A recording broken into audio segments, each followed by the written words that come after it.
Hello hi welcome back to Swathi homemaker YouTube channel. Please subscribe ಮಾಡಿ support ಮಾಡಿ. ಇದು ಯುಗಾದಿ ಹಬ್ಬದ ಹಿಂದಿನ ದಿನಾನೇ ಎಲ್ಲ ಕೆಲಸನೂ ನೀಟಾಗಿ ಮಾಡ್ಕೊಂಡಿದ್ದೆ.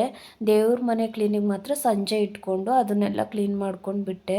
ಹಾಗೆಯೇ ಬಾಳೆಹಣ್ಣು ಹೂವು ಎಲ್ಲನೂ ಕೂಡ ತೊಗೊಂಡು ಬಂದು ಬೆಳಿಗ್ಗೆ 6 ಗಂಟೆಗೇ ಎದ್ದು 6 ಗಂಟೆ ಅಷ್ಟರಲ್ಲೇ ಪೂಜೆ ಮುಗಿಸ್ಬಿಟ್ಟು ನಾವು ಊರಿಗೆ ಹೋಗಬೇಕಿತ್ತು.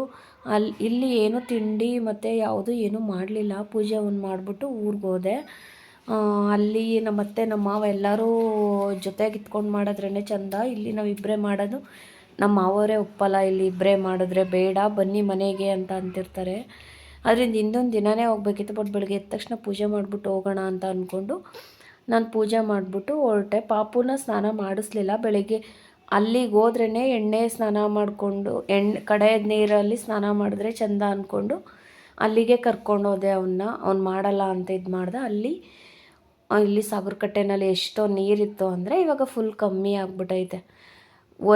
ಅದೇ ಮಾಮೂಲಿ ಮಳೆ ಈ ಟೈಮಲ್ಲಿ ತುಂಬ ಆಗಿರುತ್ತೆ, ಇವಾಗ ಕಮ್ಮಿ ಆಗಿದೆ. ಹಾಗೆ ಮನೆಗೆ ಹೋದ್ವಿ, ಸ್ನಾನ ಮಾಡಿಸಿ ನಮ್ಮ ಅವರು ಹೊಸ ಬಟ್ಟೆ ತಂದಿದ್ರು ಅವನಿಗೆ, ಅದನ್ನು ಹಾಕಿ ಅವನು ಪೂಜೆ ಮಾಡ್ದ. ಹಾಗೆ ನಮ್ಮ ಸುಬ್ಬಿ ಇವಳು ಕೂಡ ಚೆನ್ನಾಗಿ ರೆಡಿಯಾಗಿ ಅವಳು ಕೂಡ ಪೂಜೆ ಮಾಡಿ ಮುಗಿಸಿದ್ಲು. ನಾನು ಹೋಗೋಷ್ಟರಲ್ಲಿ ನಮ್ಮ ಅತ್ತೆ ಆಲ್ಮೋಸ್ಟ್ ಎಲ್ಲನೂ ಮಾಡಿದರು. ಮಾವಿನಕಾಯಿ ಚಿತ್ರಾನ್ನ ಮಾಡಿಕೊಂಡ್ವಿ ಬೆಳಗ್ಗೆ ತಿಂಡಿಗೆ.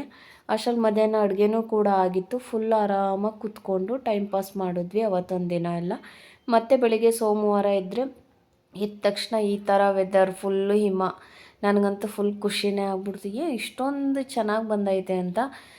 ಸೋಮವಾರ ಬಿದ್ದಿರೋದ್ರಿಂದ ನಾನ್ ವೆಜ್ ಏನೂ ಮಾಡಿರಲಿಲ್ಲ. ಮಂಗಳವಾರ ಮಾಡೋದಕ್ಕೆ ನಮ್ಮ ಮಾವ ತೀರೋದ್ರು ಅಂತ ಹೊರ್ಟೋಗ್ಬಿಟ್ಟೆ. ಇಷ್ಟೇ. Thank you for watching. Please